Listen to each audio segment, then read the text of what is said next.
Okay, day 5. I'm getting a little desperate. I've been driving myself nuts trying to come up with a way to talk to this thing natively. And I'm pretty well convinced that it doesn't do iRig, but has some sort of proprietary method of encoding time. Probably as it was hooked up to a different device, a peer device that supplied it. It's only going to understand that other device, and there's no way in hell I'm ever going to be able to find it because it's 40 years old and NSA surplus. So here's what I plan on doing. This is the underside of the daughter board that controls all the Nixie tubes. And here is the bus connector. What you'll notice, if I can get a little pointer here to poke with and not die, is that, notice these lines right here? Actually, let me get in focus here. There we go. These guys here, 1, 2, 3, 4.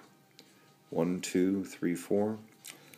Those are, those traces go to the pins on what's called an SN74-141. It's a binary coded decimal to decimal decoder Nixie driver, basically. You supply it binary, and it'll pump out on one of each of those remaining 10 pins. So the idea is, if we know that this is, let me see real quick, that would be ADBC. If I were to cut these traces right here, and these traces right here, and then with a little soldering work, hook up my Arduino to this, and this pin, I should be able to drive that Nixie. And similarly with the remainder. So we're talking about, 24 leads that I need to solder in order to control this display. I'm wondering, though, there might be an easier way to do it. I'm hesitant to take apart what I know is a working device and kind of do it the easy way, but I've all but given up. It